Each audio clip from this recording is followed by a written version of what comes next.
I know, for example, if you are in healthcare, sharing your faith is a little bit controversial because... And so what you're saying is that there is an ethical side that many times people don't. You think you're doing the right thing, and a month down the line, you're being called into a meeting with your supervisors, and they're like... But there has been times where I felt like if I didn't share the gospel with this individual, they're gonna...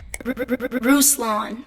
I don't know if it's Christians scared, but in my conversations, sometimes it seems like Christians are too frustrated with sin to acknowledge that they are ignorant to the truth. It's difficult to... I think sometimes the scenario is also really important as well. I know, for example, if you are in healthcare, sharing your faith is a little bit controversial because you don't want to overstep the boundaries of, I guess, medical ethics. Oh, 100%. Yeah, there's definitely like scenarios. So, for example, you want to boldly share your faith in Jesus with somebody who's on their deathbed. How do you do that without medico-legally getting into trouble? Doesn't mean you're not bold about Jesus, but I think there are kind of ways to counteract that. So, for example, the way that you move and operate, the way you conduct yourself, opens the conversation for people to be like, you're such a nice person. You know, why are you nice? Or why are you the way that you are?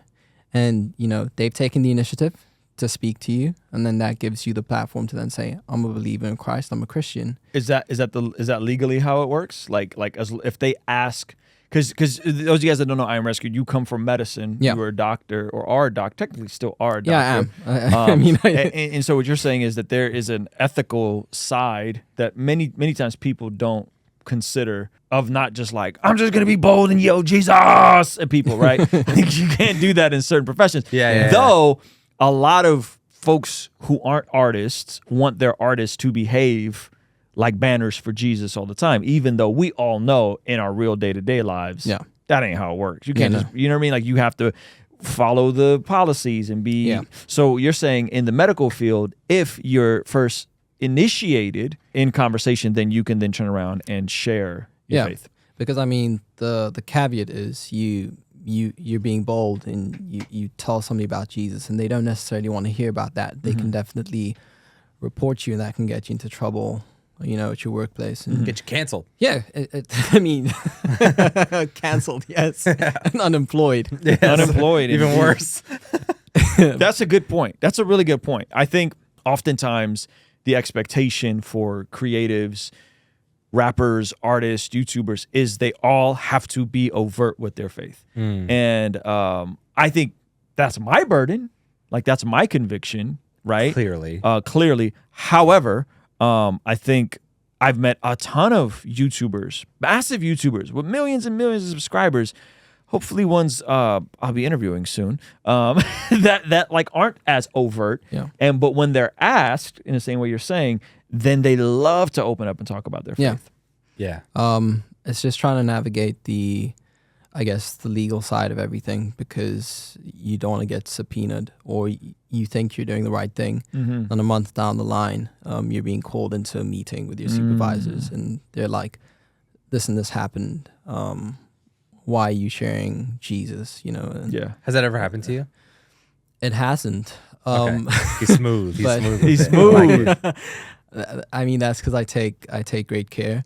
But I will say that I have had the opportunity, especially people who literally on death's door. Like, sometimes, I mean, I guess I shouldn't say this, but I can, because I don't work at the hospital anymore. But there has been times where I felt like if I didn't share the gospel with this individual, they're going to die and they're going to go to hell. Wow. That's a heavy responsibility.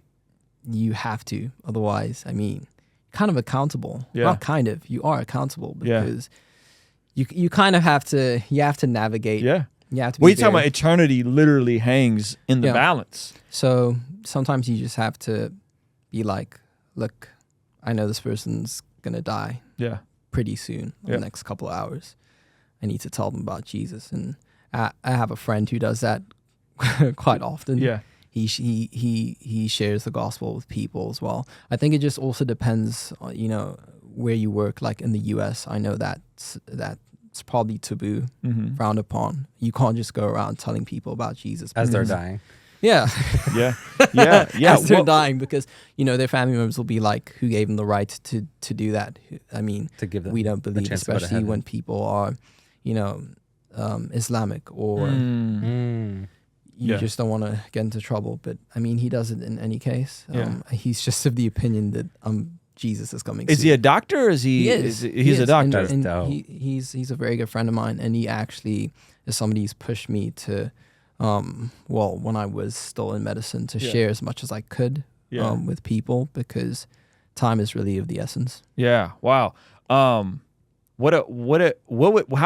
much of an interesting ministry would that be if someone actually went into hospitals and was there just to love on people? Yeah. And then share their faith when they were asked. Yeah. Right. Like that would be. Yeah, it's like it's not a formal ministry as far as like handing out tracts or sharing the gospel, but like it's like you're just going in hoping and Yeah. loving on people and like showing the gospel, so hoping that you can share the gospel. Yeah, because you got to share the gospel, Yeah. right? Because that whole like share the gospel and then when necessary use words. Like no. The gospel requires words. Like it requires to say When they got a limited you amount got of to time, tell them about Jesus. they need the Yes. words. You not got to just tell them the about actions. Jesus. Somebody referenced wise as serpents, innocent as doves, which is what you're saying. Doves, not dubs, not like dubs.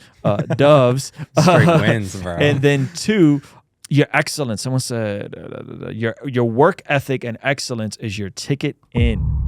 That's good. I would agree. I think if you do a great job as a doctor, oftentimes people will ask, like, is something different about you? Yeah. You know? And I think that's a great way of approaching it.